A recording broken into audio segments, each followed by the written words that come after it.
Hi there, this is Giovanni here at fraptools, and today we are exploring this patch down here, which came up during one of our latest USTA workshop sessions. It takes advantage of the gate variation and the gate shift function of the USTA sequencer to create some more advanced and ever-changing rhythmic accent pattern. Let's see. Okay, so let's start by monitoring Brainstorm's final output. I have a very simple sequence, a straight 16th note pattern at 130 BPM, and my idea is to use a series of gates on the channel A to ping the circuit and have a solid 4-on-the-floor rhythm, so that we can use other gate tracks to add some accents.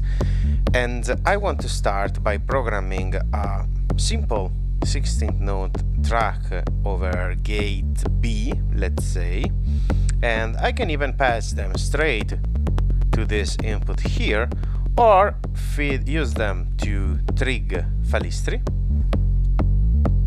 and in turn use Falistri's unipolar output to modulate the source knob. And I can create some very interesting accents by playing with the gate length, which is the portion of gate high signal over the stage length. Oh, wrong track. This one.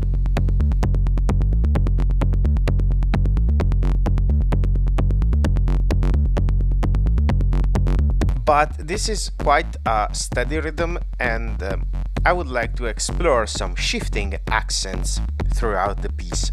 So my idea here is to use a function which I tend to overlook quite often, to be honest, which is the gate shift. And I pre-programmed this to CVA, so this input here will modulate the gate length, the gate value of B. I can also route it to gate A, but since gate A is triggering Brainstorm's ping circuit, I don't need to change its length, since it's not recognized by the ping circuit. And so right now I can demonstrate the pitch shift, the gate shift, through playing DC offset. So now it is negative, so I have almost removed the gate length, and as I approach 0, you can see that all the gates are shifting their value, and this is always relative, so the gates that have a naturally longer duration will be preserved longer, and those short bursts here are the first one who get cut out. I can automate this behavior, for example, through an LFO. Let's use the attenuated output.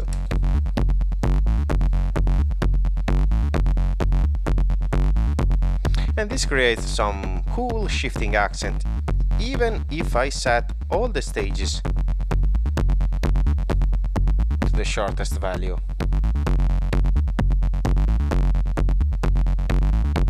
The fact that this is not in sync plays a very interesting effect of shifting our accents up and down. I can even use other waveform.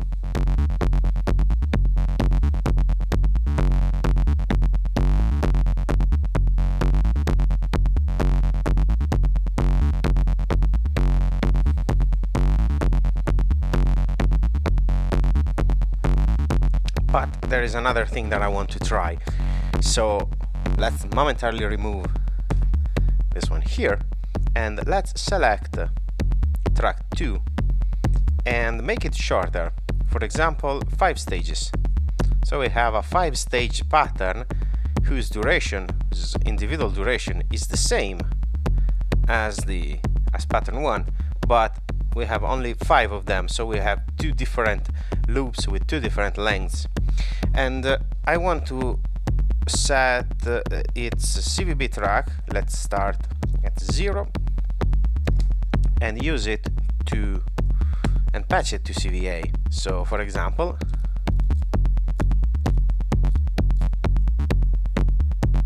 I have now 1 out of 5 stages that is modulating the gate length of track 1, and it will always be at a different portion because it is like it has a different length, so it will shift at every cycle. And I think that this is quite cool, and I can also play with different values. For example, I can have this one slightly longer and this one slightly shorter.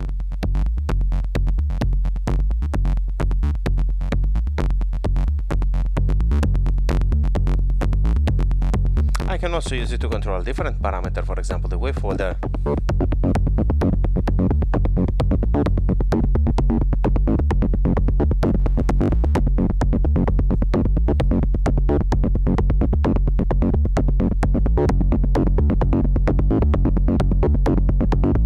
But another cool feature of the gate shift function is that it applies also to the green color. So I can increase or decrease the number of repetitions per each stage if I set all of them to green.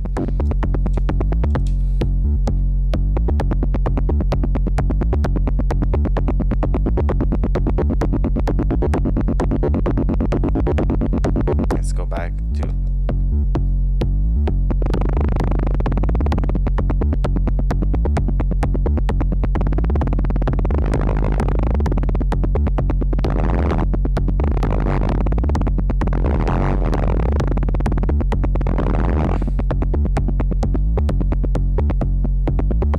So if I set again my CVB here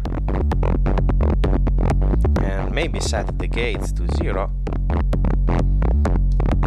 and choose milder values,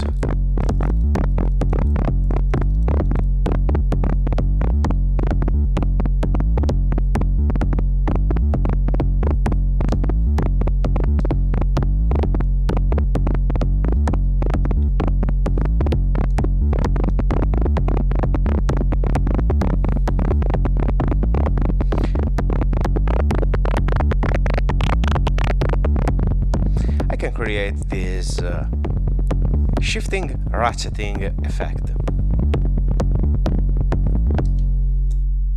Let's use another feature of the USTA sequencer, which is the gate variation through its parameter of index and range. So by choosing the green color, I can set the variation index individually per stage, which means how likely the value that I entered in the red layer will change. So from not likely at all to very, very likely. And I want to set a few stages like this, and I must remember that these 4 should have a variation range, which is which values may or may not replace the one that I entered.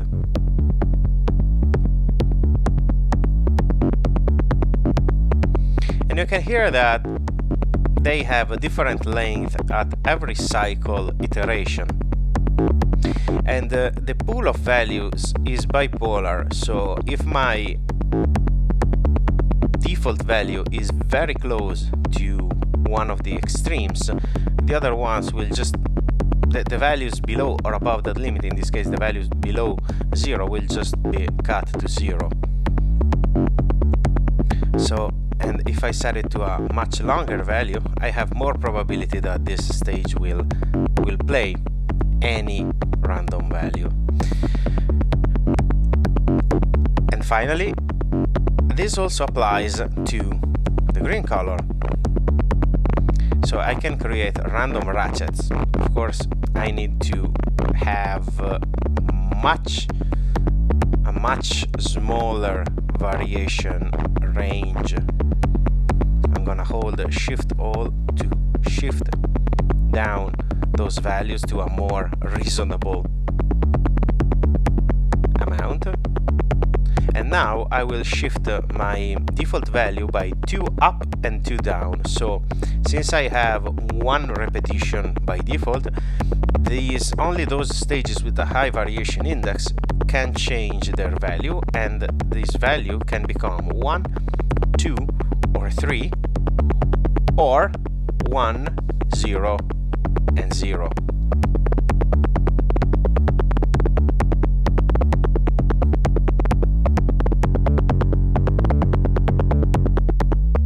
And I think that we can cap it here for today. I hope you found these techniques useful and inspirational, and I will see you next time for more patch tips.